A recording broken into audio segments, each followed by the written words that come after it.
Denver 7 News starts right now. What do we want? Justice! This is the protection of the nation from foreign terrorist entry into the United States. We all know what that means. Not a Muslim ban, but we were totally prepared. It's working out very nicely. You see it at the airports, you see it all over. It's working out very nicely.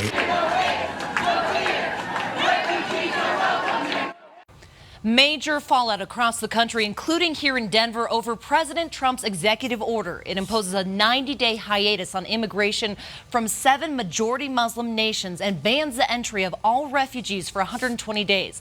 Now tonight, a federal judge has granted an emergency stay. Here's what that means. The U.S. can't deport anyone with a valid visa who's been detained in U.S. airports, as well as those currently in transport to the United States.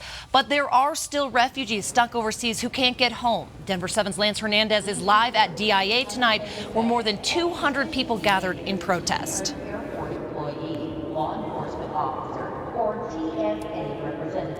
Molly, there was a lot of emotion here at DIA tonight. Anger about the executive order, defiance, even resolve. Now, we saw a lot of young people here, people a little bit older, parents with children, refugees, and many people standing in solidarity with them.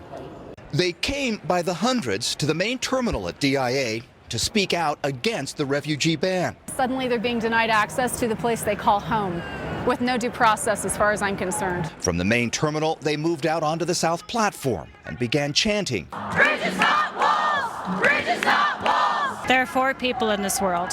There are bullies, there are bullied, there are the silent, and there are the defenders. These people, these are the defenders. Among the defenders, Osman Yusuf from Kenya. He worries that if he goes home to see relatives, he won't be allowed back into the U.S.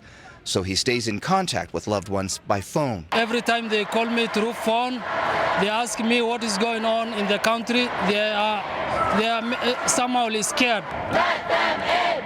Let them in! Let them in! State Representative Leslie Herod also among those standing in solidarity. I think it was important for me to be here to send a message to the White House that we will not allow bans or walls, and that Colorado citizens are out here. We are watching, we are paying attention, and we will use our voice to make sure our voices are heard.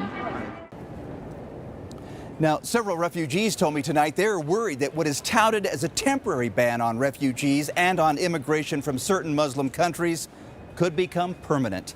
At DIA, Lance Hernandez, Denver 7.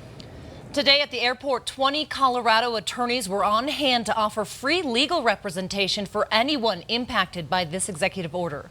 The message to the government is we do not oppose legal actions at any level of government, but we will not stand for the erosion of human rights and unlawful actions made by any president, any directive, in any administration.